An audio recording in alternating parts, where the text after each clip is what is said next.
Well, it's my honor to introduce the panel first and then begin talking a little bit about my experience with mindfulness, and then we're going to move on. I'm going to try to keep it really tight so you guys aren't here all night, but I really want the presenters to be able to give you the best look at what mindfulness is to them. So I'd like to introduce them, if you don't mind. Dimity Peter, which is, there she is right there, is the director of the Salve Regina Graduate Program for Rehabilitation Counseling. She's going to summarize studies that shed light on the home-parent influence on child development and their behavior. Next is Mary Sheehan, right there. She's with the Newport Elementary Schools. She'll focus on strategies that help kids remain mindful, calm, and in the community, in and outside of school. May Morris is an OT person with the Bristol County Rehabilitation Services.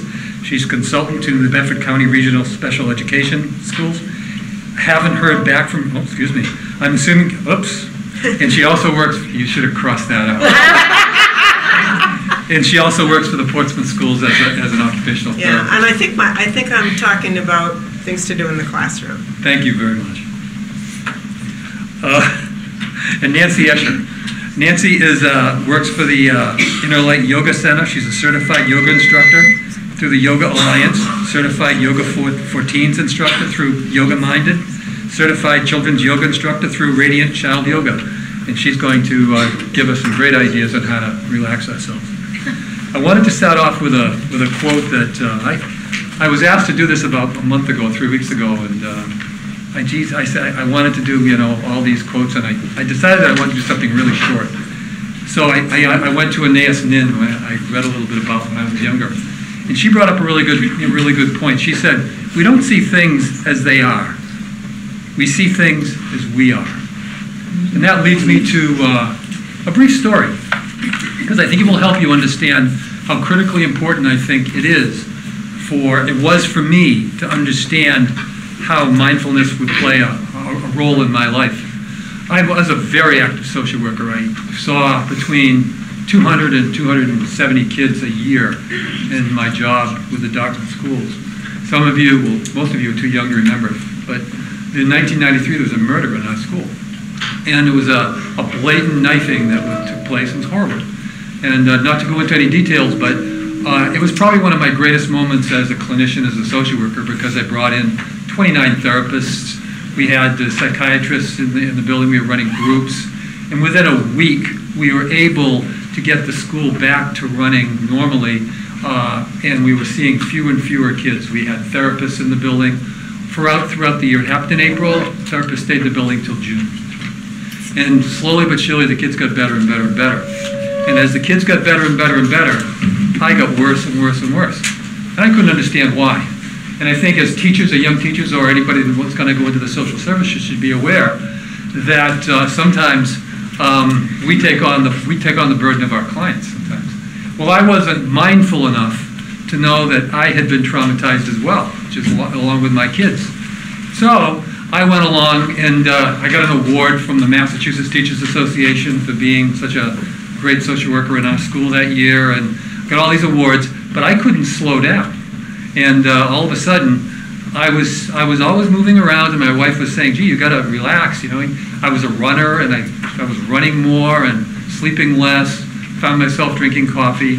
One day, the next school year, so that's like 6 months after the incident, I collapsed doing a weight workout at my school.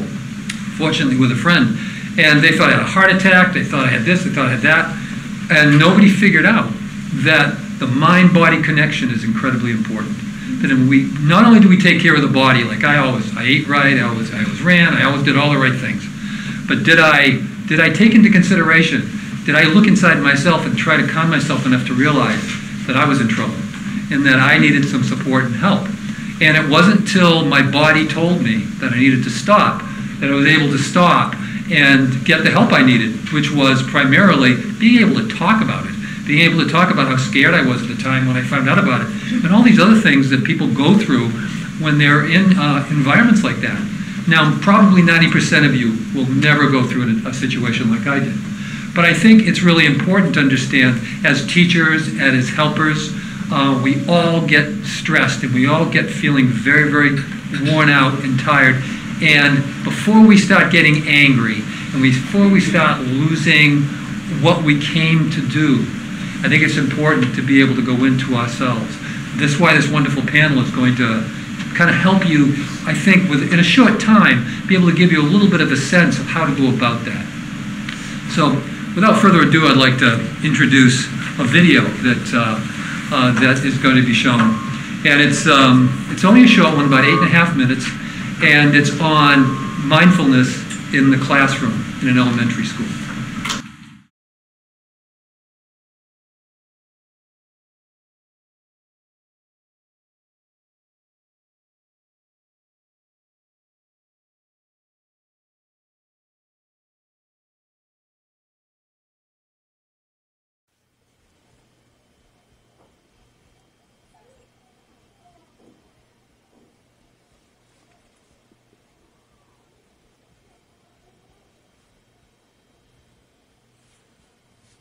Good work, guys. Anybody want to tell me what they heard or what they felt? Felt like moving around. Mm-hmm. So your body like wanted to move? Yeah. And I'm happy because I controlled my body instead of moving around. Huh, isn't that cool? Did you guys hear what she said? She said she was happy that she was able to control her body instead of moving around. So it's interesting to know that you always have that choice. Sometimes you want to do something. Maybe you get upset, you want to like push somebody or something. But what you're just saying is you're actually able to control it. You're able to feel the impulse. That word impulse, the word impulse means the feeling that you want to do something. But when you do mindfulness, you're able to feel it, and then you're able to see, oh, I have a choice. I can do that, or if I want, I don't have to. And it feels good to know that you have that choice, right?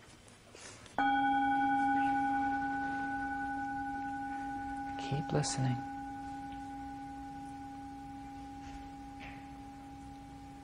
Raise your hand when you can't hear the sound anymore.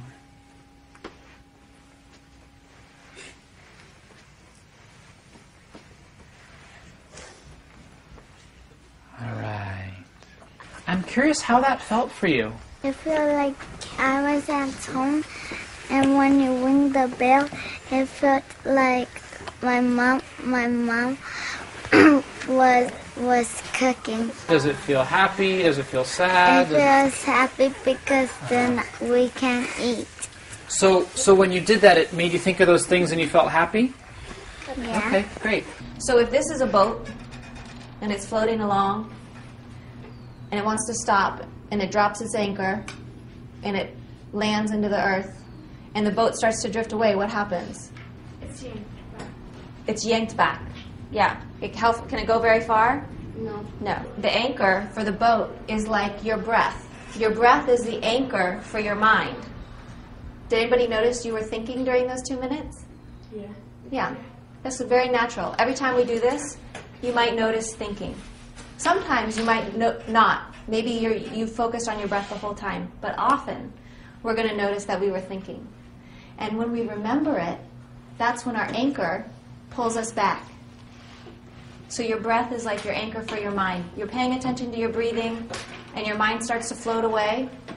And depending on how long your anchor rope is, your mind might go kind of far, and then you notice it, and you bring it back to your breathing. And every time I come, we'll practice this for a little bit. So right now, we're not actually talking about the raisins. We're just looking. And what I want you to notice is the difference between the two raisins. Here you go. And take a sniff of your raisin.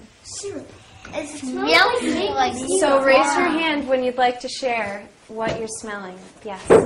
maple syrup. It smells like maple syrup. I agree with him. What I'd like you to do is pick up one of your raisins and put it up to your ear and squish your raisin over and over again and see if it makes a noise. It does make a noise. It does? Does it Sticky make noise. If yours doesn't, you can try your other raisins. Sometimes they don't make the noise. Mine makes Try a little these. squelch noise. What's the sound like? Yeah. Yeah. Oh, it sounds like the little crunching sound. Like crinkly? Yeah. So hold your raisin up. Open your mouth and put it in, but don't chew it. Now let your eyes close, and I want you to take a whole minute to chew your raisin. And while you're chewing it, notice how it changes from the beginning to the end. Where in your mouth are you chewing it? Well, when I bit it, it like split apart and it became sweeter and sweeter. Okay, so you noticed it. So, yeah, it was kind of interesting. Yeah. Had you ever noticed that about a raisin before? Not really. Okay.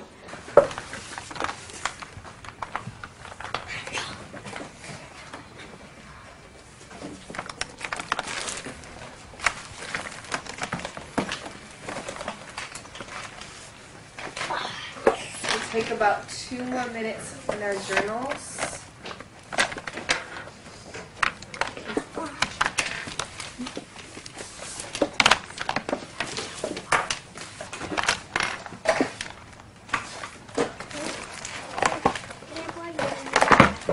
Do you ever use mindfulness when it's hard to fall asleep?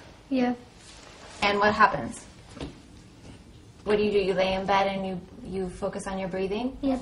And what happens? But then I go to sleep. Then you go to sleep? Yeah.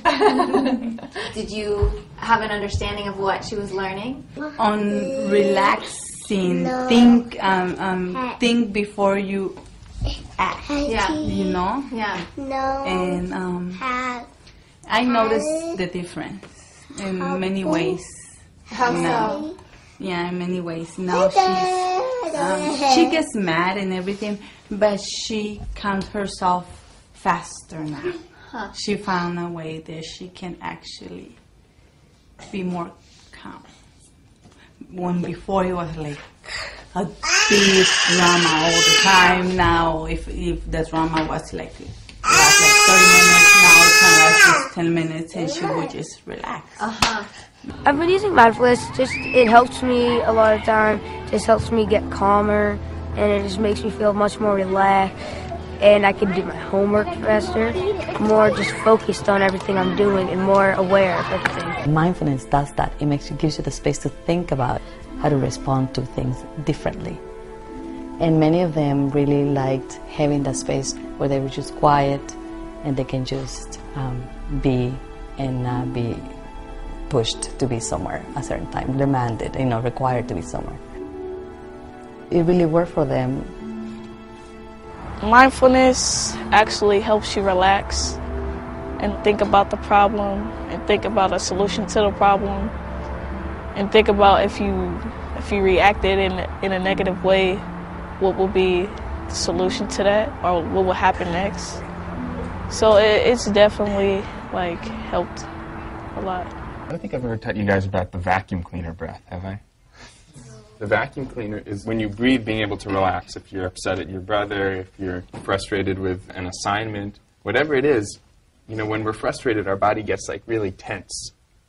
Let's try that for 1 second, ready? So what we can do is when we breathe in, just make your whole body really tense.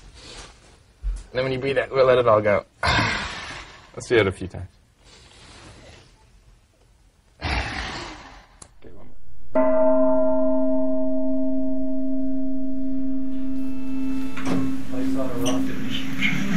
Yeah, that's a hard act to follow. Now you're all relaxed. You've got to promise not to fall into sleep or something like that. So when I was first invited to talk about this issue, I was puzzling away. Oh my goodness, there's so much out there. What can I possibly do in 10 minutes? And I hummed and hawed. And I decided on talking about the research by a man called Seligman, who is actually considered the father of positive psychology. And actually, he's really quite an interesting person because he had made a career before positive psychology, before ethics committees. He actually had made a name for himself about learned helplessness. And so what he did, and I'd have to say it's very distasteful. He gave electric shocks to dogs, and no matter what they did, they got electric shocks, and they sort of went into a state of apathy. And it was from these experiments that a whole theory of learned helplessness developed. And he was a big name. And then he had this epiphany and said, what am I doing concentrating on all this negative stuff, learned helplessness? I should be focusing on the positive. Let me learn more about not the negative emotions, but let's learn more about the positive emotions, and then maybe that'll inform what we can do to overcome things like learned helplessness. Can't even say it now. So, he wrote many, many books, and so he had a second career in positive psychology. And his thesis went something like this. He said that our negative brain is actually kind of really, in the past, has been really adaptive. You know, if we're out there and the bears are going to eat us and we're going to starve in the winter and we might kind of step on a twig and get it infected, you know, we have to be really warriors. We have to be really thinking about the worst things that could be happening, and we need to be prepared for it. So our negative brain, when we were sort of in the jungles and on the plains and we were hunters and gatherers, was really quite adaptive.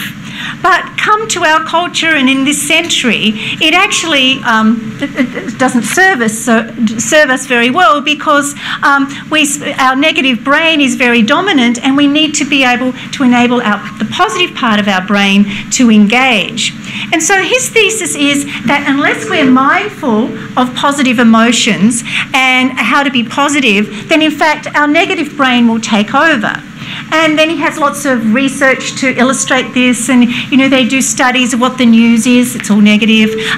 You know, how we respond if we win $100 or we lose $100, and we're sadder if we lose $100 than we are if we win $100. So just very interesting things about the power that negativity can have in our life.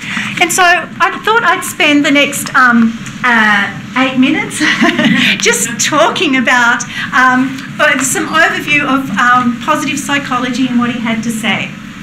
And so, slideshow from the beginning. Oh, really? There we go. Okay. So, sometimes life throws us things that we don't want. Well, I mean, it happens to everybody. And so we really need to be able to adapt to that. And so, what do we have to do? Well, we have a response to our environment, and it's not that these negative emotions are bad in themselves. Like, it's natural that we should have emotions, but we don't want to ignore them or suppress them. But really what we want to do is to deal with our negative emotions and negative experiences positively. And so we can teach this to ourselves and to our children and to our students. And so for those of you who have a little orange handout, I'm sorry that there wasn't quite enough to go around. It's actually only through negative experiences that we can grow. That really we need to have, if we didn't have any challenges in our life, we would actually be stunted emotionally and intellectually and in any of the other ways we can grow and develop. So we really need to have oh, the cat's not there anyway. We really need to have cheese on our face to be able to learn from it. And so, in fact, it's kind of some sort of paradox where failure or bad things actually leads to success because it helps us grow. But that only happens if we're mindful of it. So if we don't interpret this for us or our children or our students, then it's not something that we're pre-programmed for, so Seligman says.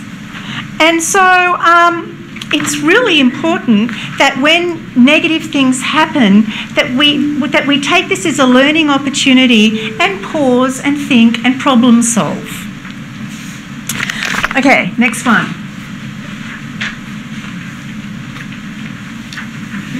Oh, I didn't realise he was going to pop up later. Good old Tigger. Okay, so the next one thing.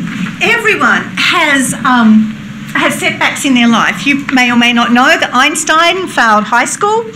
And, you know, failing high school in our culture at this present time doesn't lead to very good outcomes in the long run. So it's really, you know, setbacks are something that we need to deal with, and we all will have setbacks. So what we need to try and do is, for our young people and ourselves, is to normalise this feeling. Like, it is human to have setbacks and to feel disempowered, but that it's not us, it's just an ordinary opportunity, and then we again learn and grow from it. So when you're reading stories, watching movies, or having a discussion, or talking about, I don't know, some rock star, and if there's the opportunity, these are the chances we should be taking to be mindful, to explain, to make it explicit how people have the rock stars have overcome their drug addiction, or whatever it is that we're talking about. So it's these setbacks, we really have to make sure that people don't take them personally, but as an opportunity for us to teach people that this is an opportunity to grow and learn. Okay. The next thing is, it seems that as you know, there's a very real trend that shows that there's an increase in depression and anxiety and mental health issues in young people, and there's been some struggle to try and find out what this issue is. And one of the theories, although it certainly hasn't been proven, is that we sort of tend now to wrap our children up in cotton wool and really don't give them an opportunity to solve their problems or to solve issues, that we actually try and prevent them from having anything bad happen to them. And so then that doesn't give our young people an opportunity to solve their problems, or to at least assist to solve their problems. Now, obviously, if we think of bullying, very serious bullying, this isn't something that a child could solve by themselves necessarily, but it shouldn't be all the adults gathering around to try and fix this problem and excluding the child, whatever the problem is. That the child needs to be involved, they need to be consulted, and in that way we are building this mindfulness of, I can solve these problems, I can, and sort of putting, sort of empowering the student to be able to have a belief in themselves. Okay, the next next one. How am I going? A minute 15. We need to encourage people to take challenges and to take risks, to really go for the big, to take the harder class, to do something that they're not sure of. So that needs to happen. We need to acknowledge people's strengths. Everybody has strengths. We need to be able to find them and acknowledge them. We need to remember the value of humour. Unfortunately, there's been research to say this is hard to teach, but maybe we can model humour as a way of coping with issues. Holding high expectations is really important, and knowing that if you persist, you're likely to achieve.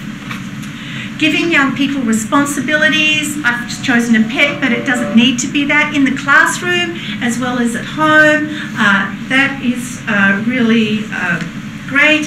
And then creating a positive environment. Now, I've gone through those really quickly, but I would like to do 2 quick exercises because now I only have 45 seconds left. And if I speak any quicker, you won't possibly understand me. But one of the things I'd like to do is, when our negative brain is engaged, what happens is we're not mindful of how important these positive emotions are on our health. So we need to have something to remind us what to do. So I want you on this, and you can put it in your wallet or you can toss it out, it doesn't matter. I want you to write down, I'm sending around little blue stickies, I want you to write on there 3 things that are really great, 3 strengths that you have about yourself. So maybe you are a really passionate musician. So I'm not saying that you're, Jimi Hendrix or something, just something that so you might be a passionate guitar player, or you might be a really enthusiastic artist, even though you don't rival Michelangelo. I don't know, but you need to put your 3 things there, so think about that. And then the last thing I'd like to do is, gosh, I'm running out of breath here. How many more seconds have I got?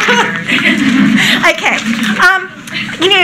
It's really important to leave you with a couple of things that are really concrete, but you can ask your class or your child or whatever to do this themselves, so they can pull out of their folder something about themselves if they're feeling, if their negative brain is engaged. There's this wonderful tip on this website called, it's on the Centre for Positive Psychology, and they suggest that you have a pearl, maybe a bead or something. Oops, I've got my nice little picture here. See, we actually find a little bead, and in that little bead, each day, you put something positive. You can blow into it. So if something has happened, if there's a nice piece of artwork, maybe the child can blow the positive feelings that they feel into this bead. Maybe you've had a terrible day, so you need to leave the office and go down and have a look outside and see the wonderful trees. Put that in your memory and come and blow it on a pearl. And have some physical way of engaging your positive brain instead of your negative brain. Oh my God, 10 minutes. This is so different from a 3-hour class. I mean, I'd have to say, thank you so much. I really appreciate it.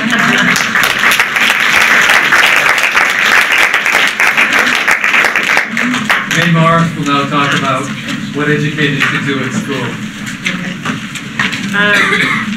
As an occupational therapist, I am working mostly with, all of the kids I work with in the schools in Portsmouth are in special education, and the ones that are the most likely to become frenzied are usually the kids who are in self-contained classrooms, who may be living with autism spectrum disorder, some description, or other fairly significant disabilities that affect their ability to communicate what it is that they want and need during the school day. And in thinking about mindfulness, I guess what I want to focus on is how we as an educational team can be more mindful to try to prevent that sort of frenzied thing from happening, because once it happens, there's not a whole lot you can do except wait it out and then think about it. So what I'm going to talk about probably has more relevance to if you're a student, if you're a special education student, although even if you're studying regular ed, or if you were a regular ed teacher now, it's very likely at some point that you may have a student in your classroom who experiences meltdowns that may seem to come out of nowhere. So this year we have been doing things a little bit differently in some of the classrooms that I work in, and I think that we have been trying to create a more mindful approach to working with these students. And I guess I was trying to come up with 3 C words because it's snappier than only having 2, but I came up with 3 C words. The first of which is communication, and the second is consistency. And the communication starts, I think, with having good communication from between home and school, because you don't know when a student comes in, unless there is that good communication, whether there have been changes in the environment at home that might affect the student in school, whether there have been changes in sleeping, eating, whether there have been medication changes, anything that that may cause a student to act differently and not be able to function as well as they usually do. So that's sort of the first line of communication. The second part of the communication that I think is most important is that a student in special education usually has 2, 3, 4 different people that they work with during the day. They may be supported by a support staff person throughout their day. They may be in regular ed classes and come into contact with different regular ed teachers. They have their special ed teacher. They have their speech language pathologist. They have their physical therapist. They have the occupational therapist. They have the school psychologist. So these are all people who affect them throughout the day. And if those folks are not all on the same page, it can get really confusing, especially to someone, say, with autism spectrum disorder who relies on predictability from setting to setting. And so what we have been doing this year in the sort of across in different classrooms throughout Newport County Regional Special Ed is to try to meet more as a whole team. It's tough to do. In Portsmouth, we meet at 7 o'clock in the morning, and it's so it does take some extra effort. But I think it has really, really paid off. And in those meetings, what we're trying to do first is we'll call it frenzied behavior or a meltdown or out of control behavior.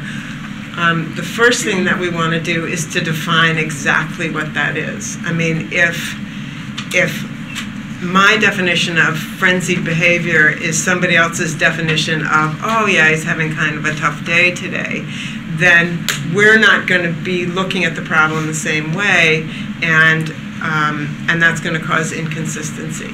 So that's the first thing we need to do, is to define exactly what is that behavior we're talking about and make sure that everybody on the team knows that that's what we're talking about. And then the second thing that's really important, and that's an ongoing discussion, is what's the function of the behavior? Is it triggered by, is it work avoidance? Are you giving the student something to do that they really don't like to do? Is what you're giving them not developmentally appropriate for them? Is it frustration? Is it another student screaming in the room that sets them off? And especially for students who are nonverbal, behavior is how we all communicate, but especially for students who are nonverbal, all of their behavior has to be seen as communication. And so we need to always be thinking about what's the function of the behavior, be looking at triggers, and taking some, I know data collection is not my favorite thing to do, but it's really important when you're talking about a student who has a, who may have a fairly significant disability. You need to be taking some kind of data on when does this behavior get triggered, so that we can formulate a better response to it. And you may decide, as the OT, my role is to sort of come up with what are called sensory supports in the classroom. If it seems as though some of the difficulty may be a result of sensory dysregulation. And I brought along just a couple of things just to show the kinds of things that we might come up with.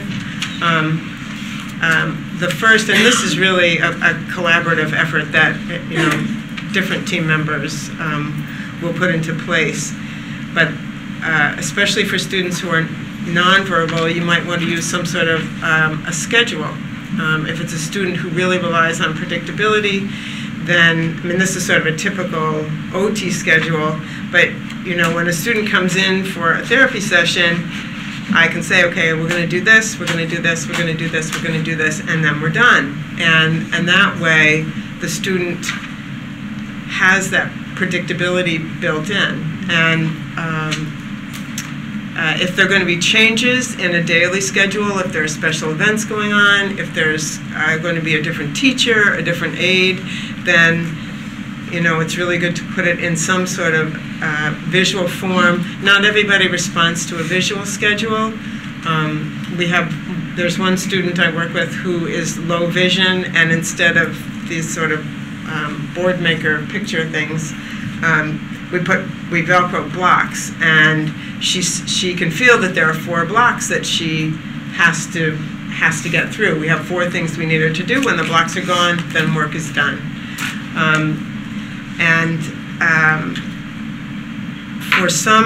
For some kids, and we also have some students work really well with sort of a first then. You know, they can't sort of cope with a whole series of things that they have to do, but if they know, okay, first we're going to do this, then we're going to do this. And this could be a photograph, it could be an actual object, it could be something like a board maker picture, whatever their developmental level is. If they can't respond to a long sequence, you know, you want to work towards getting them at least to understand they do this and then they do this, and that can really help cut down on extreme behavior. So these are, I've got, people are, I don't know, leave these out, I guess.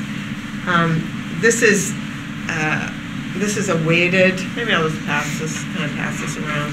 This is a weighted lap blanket for kids who might have real difficulty sitting still and who need a real sort of physical grounding.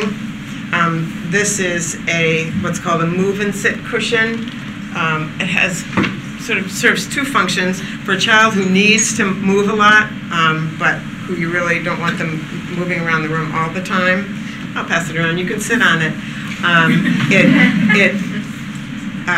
It allows that sort of movement. It's just an air-filled cushion, and for kids who need to work on their core strength, it also provides sort of a dynamic platform for them to be kind of sitting Guys, and working. feel free to try these, because that one feels really good. Yeah. If you want to actually put it on your lap, yeah, feel how it feels for kids. It feels really good. It really is nice. And Shalene told me today about, just this evening, about an OT who filled the sleeves of a sweatshirt. And this, I think, would be especially good for maybe an older child who doesn't want that kind of equipment in the classroom.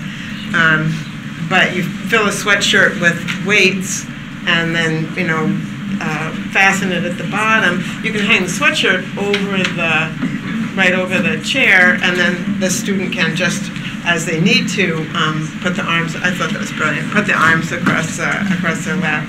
This is, yeah, oh, am I done? 1 minute? Oh, no, you're not done. Okay. This is resistive. This is amusing. And this is, so when a student has a real meltdown, the best things that we have found to do are be quiet. Do not try to talk to them a whole lot. We have in one of the schools where I work. Everybody who works in one of the classrooms carries one of these things, and they just show it to the student and wait it out. Make sure that they have a safe place to go, because safety is always primary if a student is having a real physical sort of acting out, and then if you can remove the student or give them a safe place in which to de-escalate,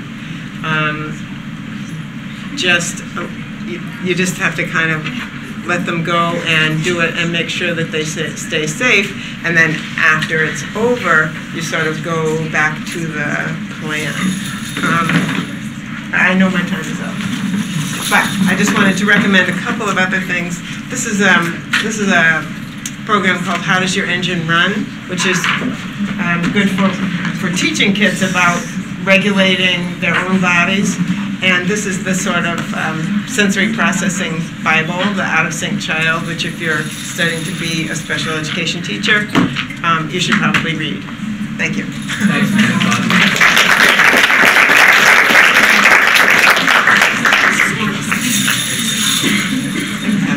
May, could you repeat the title of the book? Yeah, it's called The Out of Sync Child. And I'll pass it. They can all go around. Mary Sheehan's going to talk about bridging home to school now. Okay. All right. We're whipping through things. Thank Thank you. It's always great to hear OTs talk because they always have these tools and tricks that they try, and it's always nice, I think, both as parents and as educators, it's nice to have something that we're physically trying with kids. So I feel like I always learn things when I'm working with OTs. I think one of the things that's so important to remember, and this goes back to something Jim said about we don't see things as they are, but as we are. And so one of the things that I think is a very important takeaway tonight is that we're always modeling for our children, whether they're our personal children or our students, how to be and how to respond to situations. Now, coupled with that is that thought that you sort of can't give away what you don't already have yourself.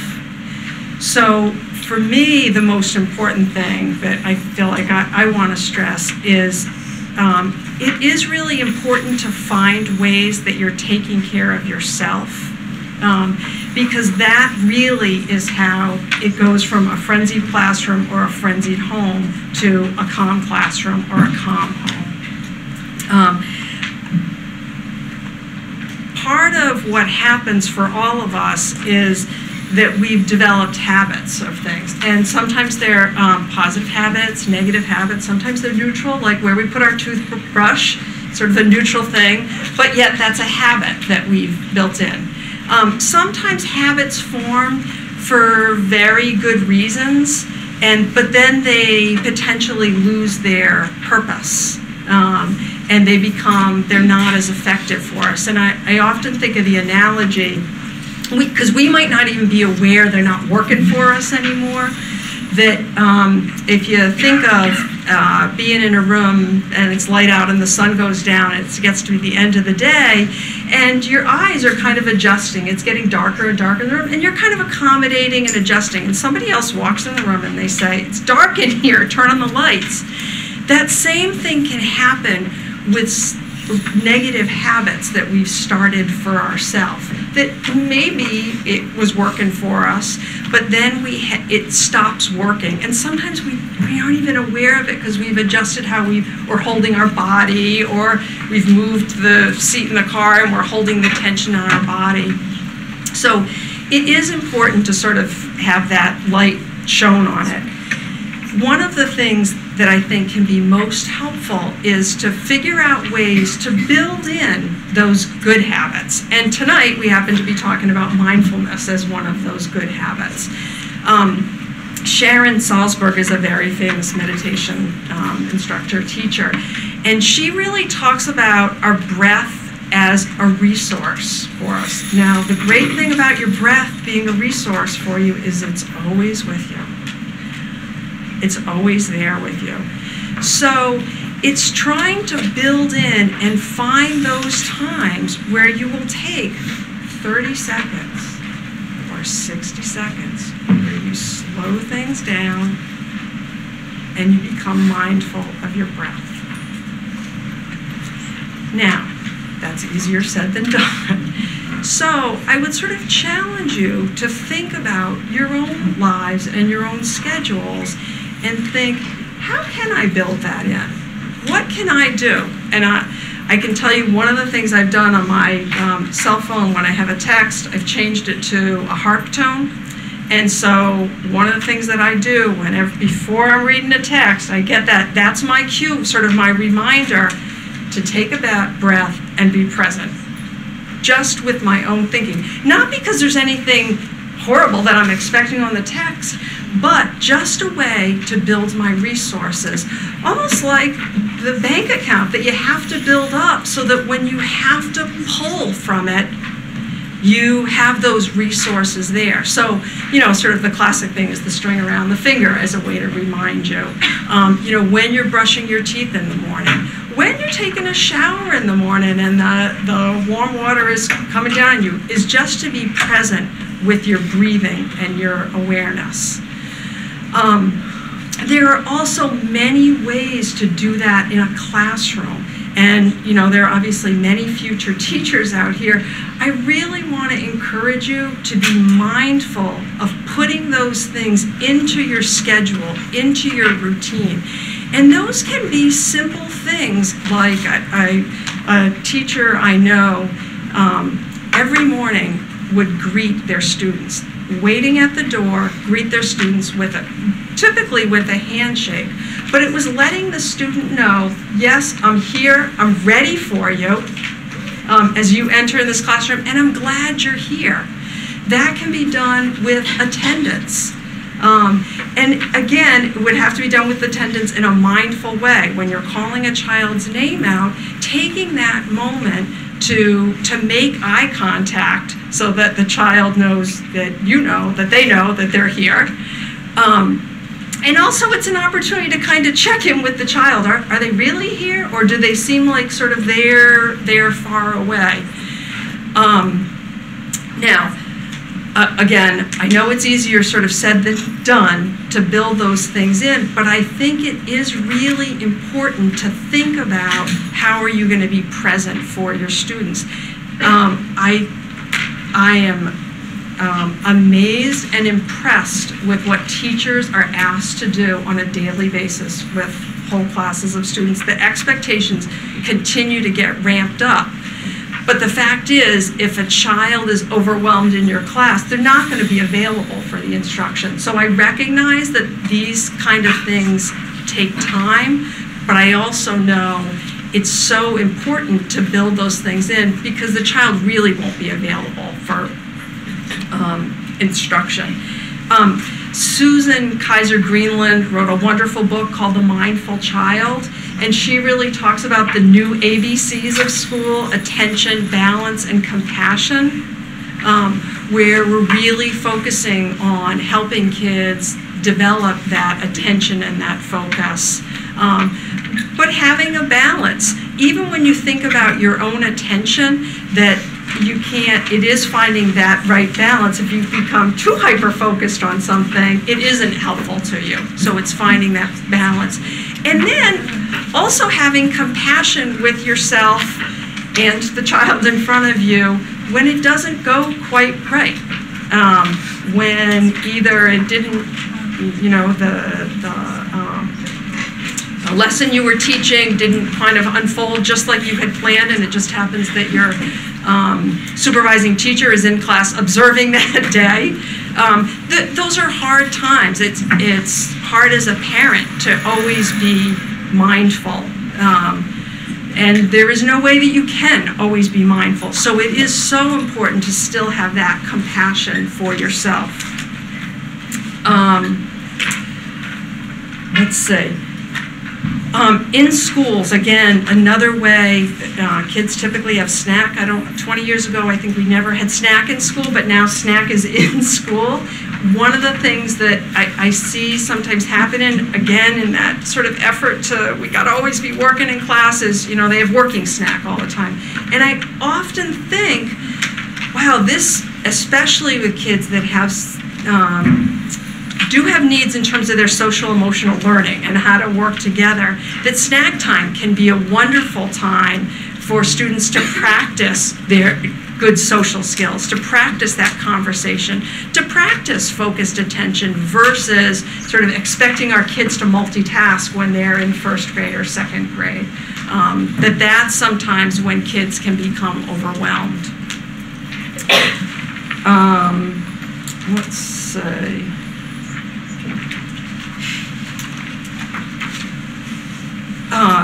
There are some other ways I think as a parent. Again, we want to help support our kids going to school ready, ready to be attentive, ready to be focused in the classroom. So I think building those things in with your kids, finding those opportunities where, whether it's that you're on a walk and you're picking up a rock and you're really taking time to look at the rock and to talk about the rock. I knew a t-ball coach who, this is when my son was playing t-ball, and he came. The kids were out in the fields, and I don't know if anybody remembers t-ball. You have kids of pretty varying abilities at that age. They're not, rock star baseball players at that point. They're out there having fun. And the coach came in and looked at the parents, and of course parents, we want our kids to be really good at this stuff. And the coach looked at us, he said, "This is the most amazing group of children." And parents, of course that feels great to hear that because your kid's in that group. He said, "They are the most amazing group of future geologists I have ever seen." Thank you. But what was so wonderful about that is because there was nothing sarcastic in the way the coach said it. He genuinely felt that, and I think was genuinely respectful of that's where those kids were at. And we have to honor and respect that from our children in order to help them know how to stand in the batter's box and hold their bats still. So I think really meeting kids where they're at, respecting where they're at before we ask them to do the next step. And my time's up. Perfect.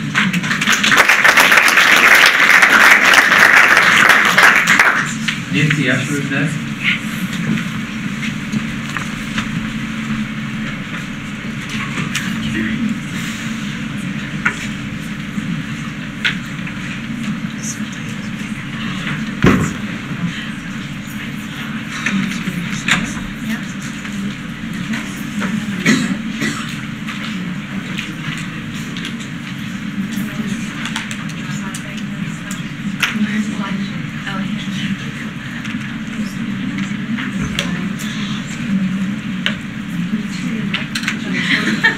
You see it? And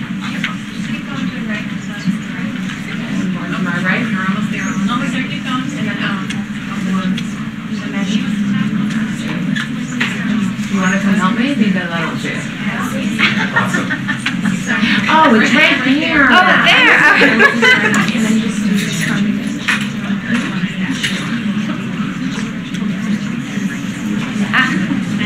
Thank you. And then okay.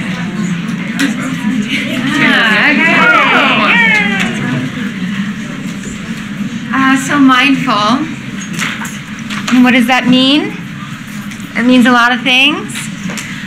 And as a parent, I can say that it's really rare that that I'm describing my child in one of those ways. But mindful does mean a lot of things, right? And but it's hard to get someone to that mindful place when there are so many things going on in young kids' lives, teens' lives, parents' lives. So I guess my presentation really is designed to give you ideas on what can be kind of in a little toolbox for you that you can come up with kind of a classroom recipe or a family recipe to kind of decide how am I going to be able to bring mindfulness to my home and mindfulness to my classroom or future classroom.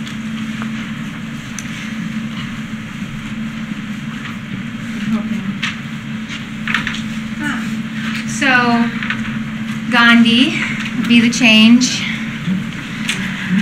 that you want to see in the world, right? So this is just, a little spin off that, be the change, and kind of adding on to what Mary had said. You want to be the model in your classroom or in your home. So if you want your home to be a calm place for your children to come home from school and be able to get centered and do their homework and focus on their homework, then you have to make that place the calm place and model that calm behavior for your child or your student.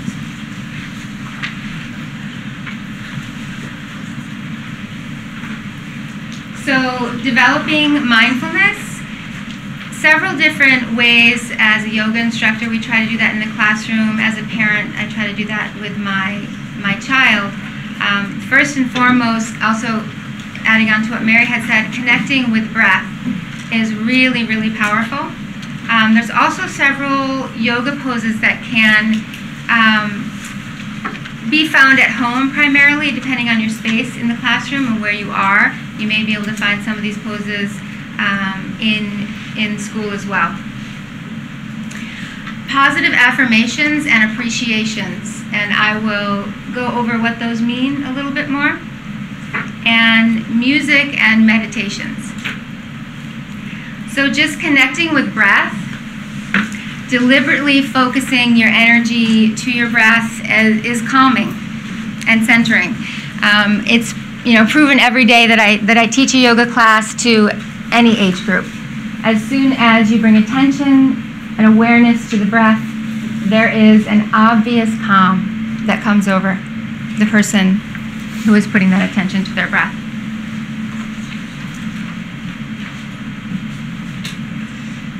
And just knowing that changing how you breathe can change how you feel. And you can have your own little experiment. There's several different ways. In yoga, we call it pranayama practice. So there's several different ways. You can change your body temperature. You can change your mood from silly to calm, from calm to energized. And I know we don't have a lot of time, but there are some basic breaths and breathing exercises for any age group that can happen pretty quickly in the classroom. Some for little ones, if you have younger children, or if you're going to be teaching younger children, there's a lot of fun ways just to get them away from the frenzied activity and just, even for just a few moments, to calm down, close their eyes, and they love really finding their breath and some of the activities that can go with it. So if you have any questions afterward, I'd be happy to explain some of those. One tool or toy that's really great to demonstrate breath is the sphere, and maybe you've seen this before. There are small ones and there are huge ones, and this little sphere here, I forgot to bring it with me, but it starts out about this small and it ends up about this big. And so when you can just demonstrate the breath that way, and then they start to breathe with it, which is really cool.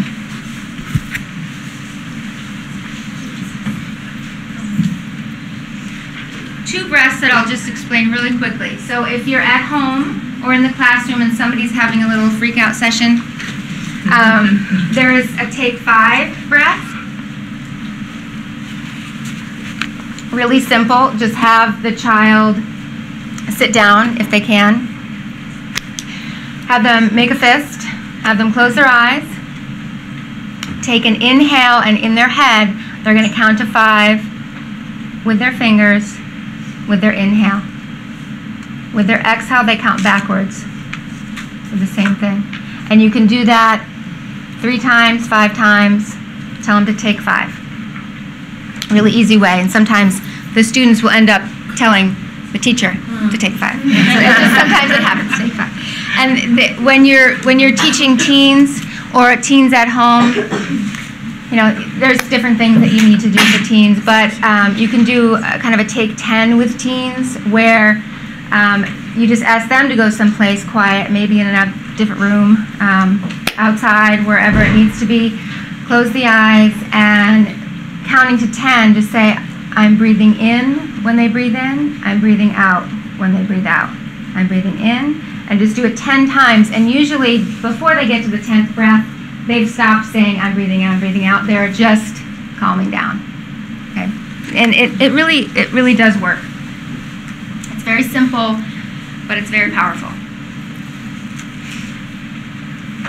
So I'm going to kind of fly through these yoga poses because I'm not going to demonstrate them or anything.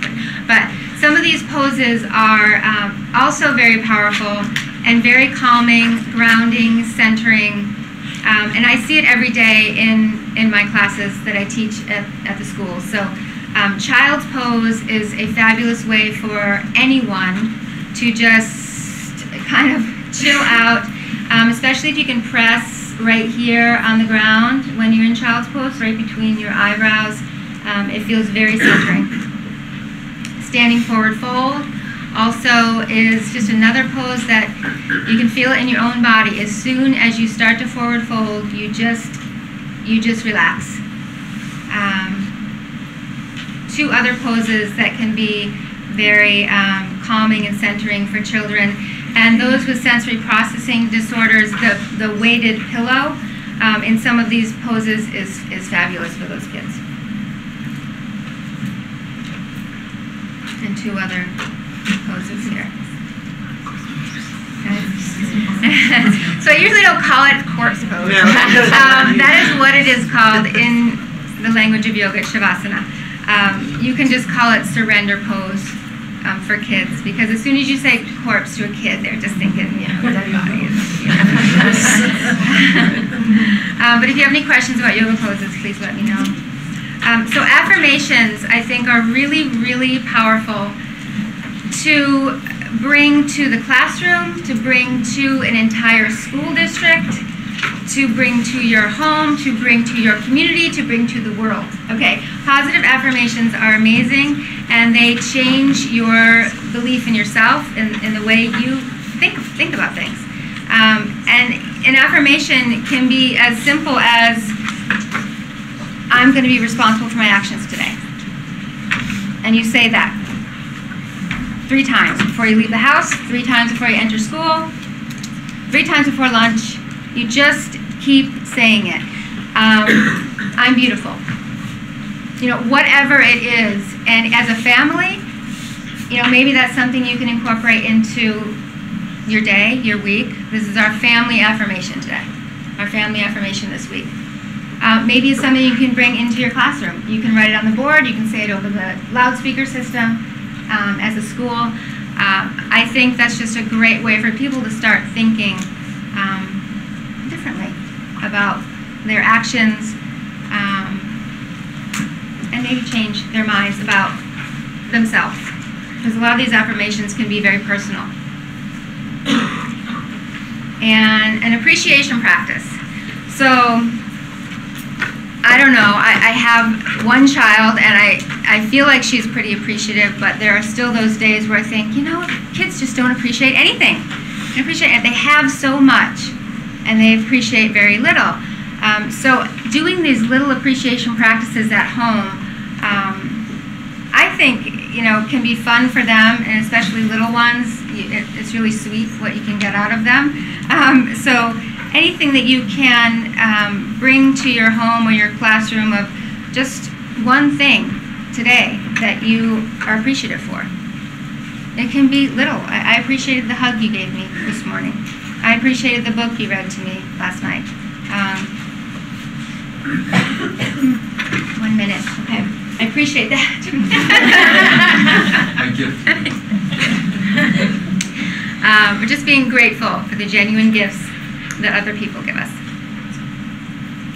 Music and meditation. So we all know that music is also a powerful thing. Music at home. If you're trying to get your children to focus on homework, there is probably some music that you don't want playing. Music that is conducive to focusing on homework, classical music, peaceful music. Not the stuff that they would listen to on the radio. Their mind gets distracted with the words, with the dance that they were at. Music that isn't going to bring up a lot of emotional attachment to it. So that could be music for dinner, music for homework, music for rest. But try to incorporate that into it, especially if you're trying to get kids at home, if you're trying to get kids to be calm in order to get them to do something like homework. So food meditations, we saw the raisin thing in the movie, but you can do food meditations with any food. It doesn't have to be a raisin. I've done fruit meditations, and you just talk about what you're eating. Where do you think this came from? What did it start out as? How far do you think it traveled to get to our plate? What does it feel like in the mouth? Kind of go through these other things. So kids start to have a different relationship with food when they understand maybe where it came from and how it got to the shape that it's in and how did it get to the color that it is. It's just a way to help them understand how this food is getting to them. Mandala meditations. These are mandalas are circular drawings, and you may have seen them as as kids. You may have drawn them, you may have colored them, but they are very, very meditative. And actually, I'm teaching a little course on them, and then I went to pick up my daughter at preschool, and she's coloring them in preschool. And even in preschool, the preschool teachers say that it is an amazing way to just get kids to focus. If kids are a little bit frenzied and you want to kind of remove one child and get them, and I guess that was my child, get them away from, you know, whatever the behavior is, give them a mandala to color, a coloring page. You can find them on the internet all over the place. So, and you can just print them out from the internet. You can also have them make their own. You just start in the center, and you do 8 things around the circle. You just keep creating your own mandala and growing your own mandala. They're very meditative and very calming. And I'm probably done. Yes. Okay, and there's a mandala. Okay, thank you.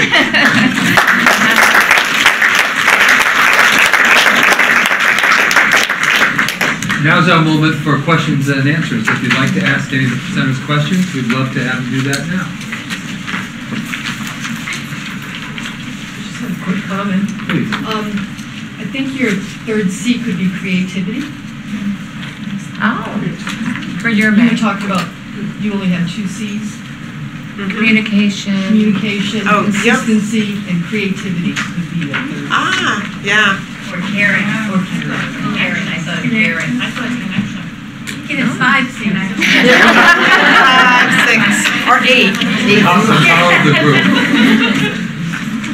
Is anyone else? Please. Yes. I have a 5th grader who constantly picks, constantly all day. He picks out his eyelashes, he'll pick at his skin, he'll pick at what he's wearing.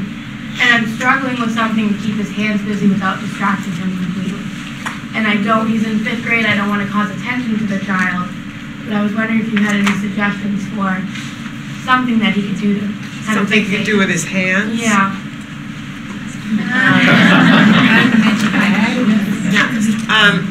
For older kids, maybe something like this just fits over a pencil, and it doesn't come off the pencil, and it's something that he can kind of, it's not big, it doesn't call attention to him. You might try something like this. The other thing is maybe something small enough that will fit in his pocket. Or something that's in his pocket. That he can manipulate. Sometimes it's, I have known some teachers who will put pieces of Velcro under a desk, and so you can't even see it, and it doesn't fall anywhere, and the student can just, if he needs to, he can run his hands on it, something like that. And it's hard without knowing the students, but there are, as Mary said, something that he could keep in his pocket, or something that you can attach to the desk or to the bottom of the chair. Thank you. Well, because I think it's experimenting with what he likes, what sort of feels right to him.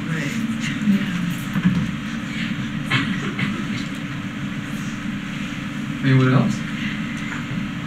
You mentioned a book and you went very quickly through the name of it. Could you tell us the name of that again? The Mindful Child was, I think, one I mentioned, Susan Kaiser Green one.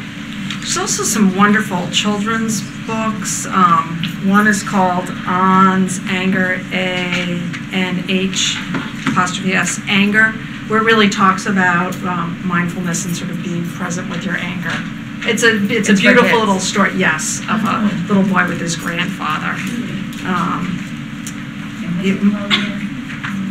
A-N-H''S, Ans, I think is how you pronounce it. I think it's yes, yes. And there's another book, My Mouth is a Volcano. Just sort of a nice. There's also it's either mindful teaching and teaching mindfulness, or vice versa. Do you know? Yeah. So it's either mindful teaching, teaching mindfulness, or teaching mindfulness, mindful teaching. Which really, again, talks about just learning those skills for yourself, really, and having that practice before trying to help kids learn it. Are these things that can be started with like preschoolers? It seems to me that before they even get to kindergarten, they need to get that common.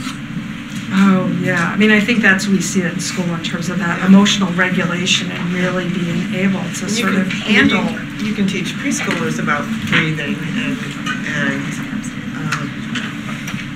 and I think preschool is the last time when everybody has a snack together too, so you can sort of talk, you have that little bit of social time during the day when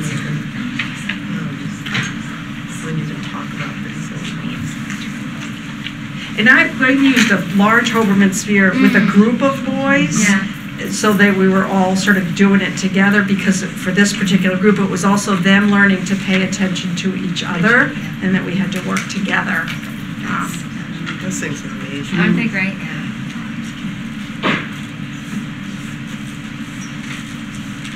Is there anyone else? Please. I was recently with someone, another teacher, and the teacher was attempting to be really motivational, to a adolescent who sort of feels like, we think the child's sort of given up on himself, can't do anything right. And the teacher said something like, just keep at it, you'll never fail. I have never failed in my life. And it was with really good intent, but I think the student sort of felt intimidated. And I called the social worker, who wasn't there, but just to sort of figure that out a little more deeply. But I just wondered if any of you had any advice for a way for a teacher who, as a classroom teacher, you've got 25 or 30 kids sometimes, and you're worried about one of them, but you only have them for about 45 minutes in the day, maybe, and you want to make an impression, and maybe in that situation, something else the teacher could have said, because I think it actually sort of stifled the child, which was not his intention as a teacher, but it didn't give him the sort of, what's that expression, you fall down 6 times, stand up 7. It didn't give him that, you can fail and still succeed message. It gave him that, oh my God, you're perfect and not miserable. So I don't know what that teacher could have done differently, and I'm not a social worker, and I think that's always something I wonder about as a teacher. We're teaching math and social studies and science and all sorts of things, and then we're worried about somebody's little soul. What is an appropriate thing to say or do to help someone who wants to be mindful of opportunity, but isn't there yet? I think just letting the kid know that it's okay to make mistakes, and maybe even giving an example of somebody who's very successful or has done very well, and like pointing out all the mistakes he made along the way. And so, in the work they've done on motivation is, it's a really sad thing that we actually can't motivate other people. It's really clear that we have to find ways to help people motivate themselves. And so the work that's being done is that really you can't work with someone to do that until you have a relationship with them. And so the very best thing that you can do is listen to the person and communicate with the person and be present to the person. And just that itself is that seems to be the thing that you need to do before you can do anything else. And then once you've listened, if you really are listening to the person, then as you respond to the person, that then you will find that opening to sort of do that. But telling a person to be motivated or giving them advice actually doesn't work.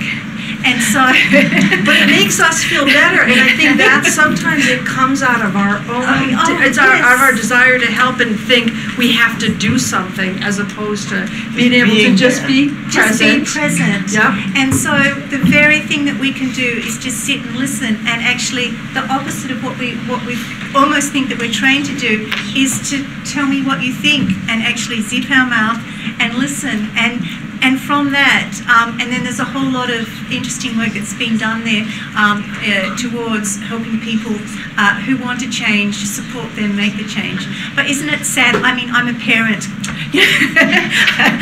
Of course, you know, you want to motivate your children, or you want to motivate your students, but it's actually they motivate themselves. We're there to support them.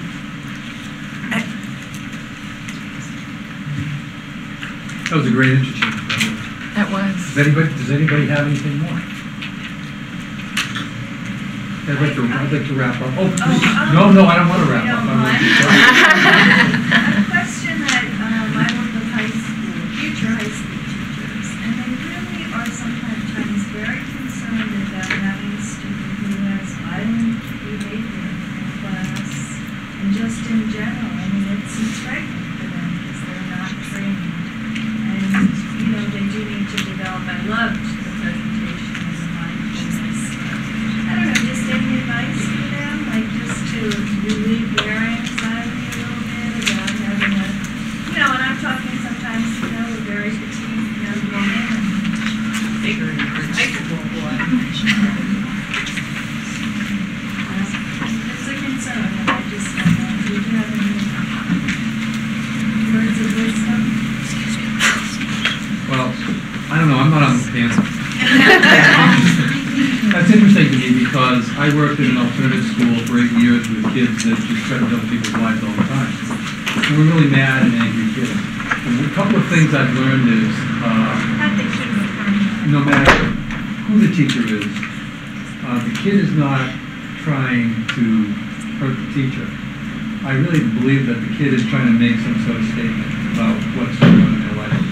And I think it's appropriate and okay to say, like I've had kids that have, I had a kid that broke 6 windows with his fist, and I followed him around because, you know, like I didn't want to grab him. I'll never forget, this was I was 26 years old at the time.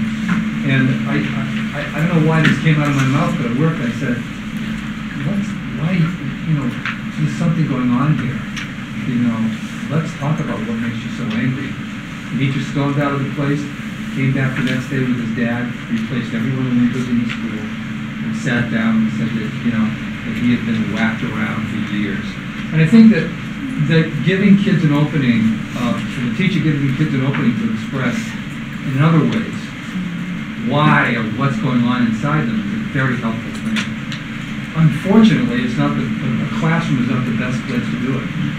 And, you know, getting a kid out of the room in a really nice way, getting somebody talking to them calmly, it makes a lot of sense. So I think that kind of modeling for a teacher, a young teacher, is really helpful, because the most, I think you brought up the whole idea of modeling, and I think modeling calmness in a classroom is an incredibly important thing to do when you're working with teens.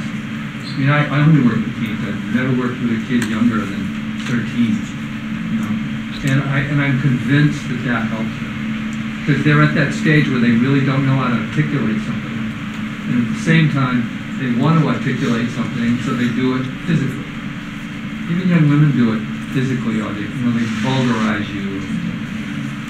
I'm a middle school teacher, and I see some of that with, you know, 7th and 8th grade students, and I feel like the biggest thing is to show students respect. And if we show students respect and we show them we're listening to them, and then never ever backing them into a corner.